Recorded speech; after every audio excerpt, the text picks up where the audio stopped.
नमस्कार, राजधर्म में आपका स्वागत है। और आज राजधर्म में हम बात करेंगे कांग्रेस के युवराज महान राहुल गांधी के एक भाषण की।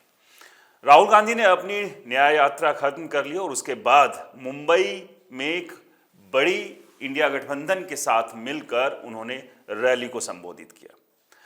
राहुल गांधी और कांग्रेस के बहुत सारे ऐसे नेता हैं जो चाहते ना चाहते हुए खास तौर से इलेक्शन के मौकों पर एक ऐसा मुद्दा बीजेपी के हाथ थमा देते हैं जिसके बाद उसको संभालना इन सभी के लिए मुश्किल हो जाती है। राहुल गांधी ने एक भाषण दिया, एक दार्शनिक की तरह जब वो मंच पर खड़े हुए और अपने भाषण से पूरे हिंदुस्तान, पूरे विश्व के जो दर्शन अपने लोगों को, जो वहाँ लोग पहुँचे थे, उनको कराने की कोशिश कर रहे थे, तो वहाँ ये भूल गए कि उन्हें मोदी और बीजेपी को टारगेट करना है। लेकिन अक्सर यही होता है कि कांग्रेस और विपक्ष मोदी और बीजेपी को टारगेट करते करते ना जाने क्यों हिंदू और हिंदुत्व पर पहुंच जाती है। और एक बार फिर से राहुल गांधी ने इस रैली में जो भाषण दिया, पहले हम आपको भाषण बताते हैं उन्होंने भाषण क्या दिया। राहुल गांधी कहते हैं कि उन्हें मोदी और बीजेपी से नहीं लड़ना है। अब आप ये समझिए भाई साहब कि इनको फिर लड़ना किससे है। एक पॉलिटिकल पार्टी के नेता के तौर पर उनकी लड़ाई बीजेपी या मोदी के साथ होनी चाहिए, लेकिन आगे वो कहते हैं कि उन्हें लड़ना है हिंदू धर्म की शक्ति के साथ। अब ऐसे में आप समझिए कि एक जो बड़ा तबका है इस देश में और आज के दौर में जो बीजेपी ने जो नैरेटिव भी सेट किया है हिंदुओं को लेकर, आप वहीं उन्हीं के ऊपर हमला कर रहे हैं, उनको आप टारगेट कर रहे हैं।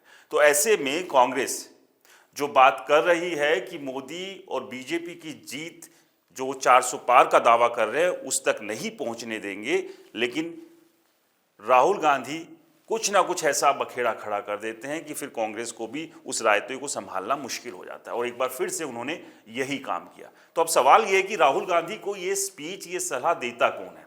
क्या राहुल गांधी को अपनी सलाहकार मंडली बदल देनी चाहिए, क्योंकि वो चाहते ना चाहते कुछ ना कुछ ऐसा राहुल गांधी के सामने रख देती है जिसे राहुल गांधी जब लोगों के सामने उगलना शुरू करते हैं तो फिर स्थितियां एकदम कांग्रेस से विपरीत हो जाती है।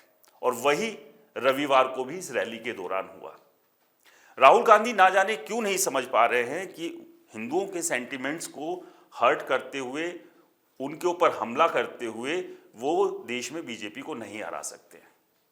और ऐसी जरूरत भी क्या आन पड़ी है कि वो जब चाहे जहां चाहे टारगेट करना शुरू करते हैं, धर्म को लेकर टारगेट करना शुरू करते हैं। और उनकी पार्टी के और भी बहुत सारे नेता ये सब चीजें करते हैं।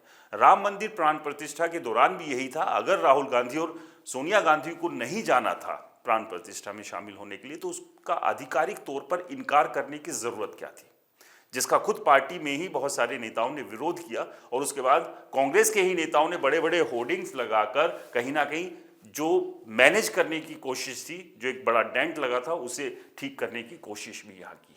लेकिन एक बार फिर से राहुल गांधी ने वही कांड कर दिया जिसके लिए अक्सर विपक्षी पार्टियां, खासतौर से सत्ताधारी पार्टी बीजेपी, उन्हें एक अलग नाम से पुकारती है। तो यहां सबसे बड़ा सवाल यही है राहुल गांधी के लिए, राहुल गांधी के उन सलाहकारों के लिए, कि आखिरकार वो क्यों उनके जहन में ऐसी चीजें भर देते हैं, या फिर ये सारी उपज राहुल गांधी की है। राहुल गांधी ने जब इस रैली को संबोधित करना शुरू किया तो वो मोदी और बीजेपी से लड़ाई ना लड़ने की बात करते हुए हिंदू धर्म की शक्ति को हराने के मिशन की तरफ जाते हुए दिखाई दिए। और बात करते करते लोगों को इस बात से वो कनेक्ट कर पाते, वो फिर आ गए ईवीएम के ऊपर।